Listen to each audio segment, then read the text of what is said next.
Welcome to our channel Telugu Prabha. నేను మీ journalist అగ్నిమూర్తి.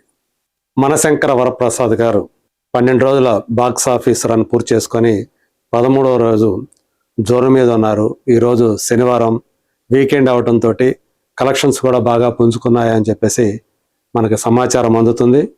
So hourly trend ఈరోజు మార్నింగ్ నుంచి కూడా అవర్లీ ట్రెండ్ అనేది కొనసాగుతుంది, ఆన్లైన్ బుకింగ్ అనేది.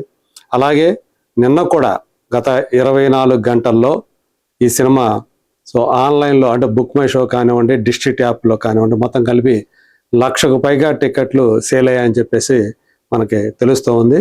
సో ఇప్పుడు ఇంకొక రికార్డు ఈ సినిమా ఖాతాలో వచ్చిందని చెప్పేసి మనకి ఒక పోస్టర్ని అధికారికంగా మేకర్స్ రిలీజ్ చేశారు.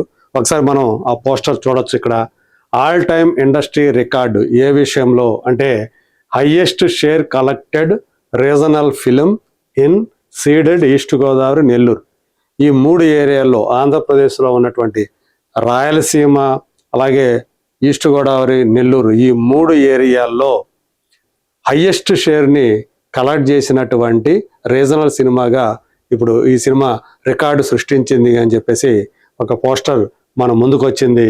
సో అంటే పాన్ ఇండియా సినిమాలను పక్కన పెడితే ఏవైతే బహుభాషల్లో రిలీజ్ అయ్యాయో వాటిని పక్కన పెడితే ఒక సింగిల్ లాంగ్వేజ్ తెలుగులో మాత్రమే విడుదలైనటువంటి సినిమాల్లో ఇప్పుడు రాయలసీమలో కానివ్వండి, తూర్పుగోదావరి కానివ్వండి, నెల్లూరు కానివ్వండి, ఈ 3 ఏరియాల్లో అత్యధిక షేర్ కలెక్ట్ చేసినటువంటి సినిమాగా మనశంకర వరప్రసాద్ గారు నిలిచింది అని చెప్పేసి ఇప్పుడు తెలుస్తూ ఉంది.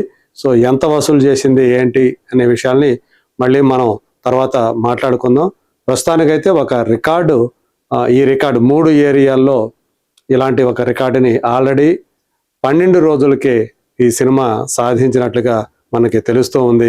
మరి ఈ రోజు కలెక్షన్స్ కూడా కలుపుకుంటే అది ఇంకా పెరిగే అవకాశం ఉంది. రాబోయే రోజుల్లో ఈ 3 ఏరియాలతో ఇంకా మరికొన్ని ఏరియాలు కూడా జత కలిసేటువంటి అవకాశం ఉంది అని చెప్పేసి మనం చెప్పుకోవచ్చు.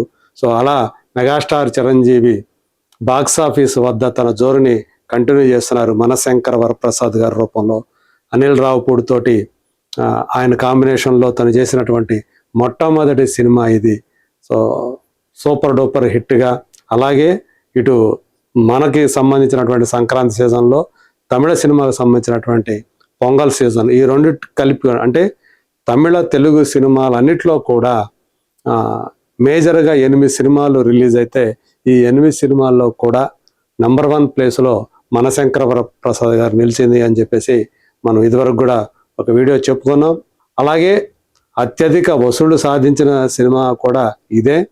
అలాగే అత్యధిక గ్రాస్ పరంగా కానివ్వండి, అలాగే లాభాల పరంగా కానివ్వండి, అత్యధిక వసూళ్లు సాధించినటువంటి సినిమాగా ఇప్పుడు మనశంకర వరప్రసాద్ గారు నిలిచారు. సో రాబోయే రోజుల్లో ఇవన్నీ ఈ కలెక్షన్ ఏదైతే ఉందో అది మరింతగా పెరిగే అవకాశం ఉంది.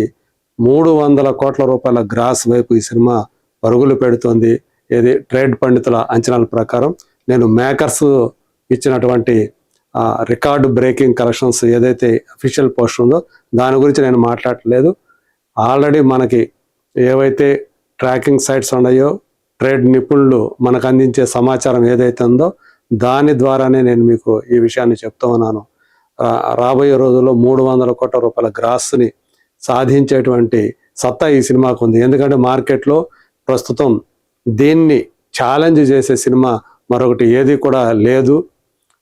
అందువల్ల పైగా రేపు వచ్చే వారం కానివ్వండి, తర్వాత వచ్చే వారం కానివ్వండి, సో పెద్ద సినిమాలు ఏవి లేకపోవటం వల్ల ఖచ్చితంగా మనశంకర వరప్రసాద్ గారు దీన్ని సద్వినియోగం చేసుకుంటూ సో ఆబాల గోపాల్ని అలరిస్తూ, ప్రత్యేకించి ఫ్యామిలీ ఆడియన్స్ని థియేటర్లకు రప్పిస్తూ వాళ్ళని అలరిస్తూ ఉన్నారు. కాబట్టి ఖచ్చితంగా రాబోయే కాలంలో ఈ సినిమా మరిన్ని రికార్డులు సాధించేటువంటి అవకాశం ఉంది.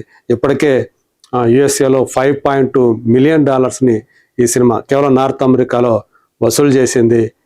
ఓవర్సీస్ చూసుకుంటే అంటే ప్రపంచవ్యాప్తంగా చూసుకున్నప్పుడు ఇది ఆల్రెడీ $4.5 మిలియన్ దాకా కూడా దీని కలెక్షన్స్ ఉన్నట్టు తెలుస్తూ ఉన్నాయి.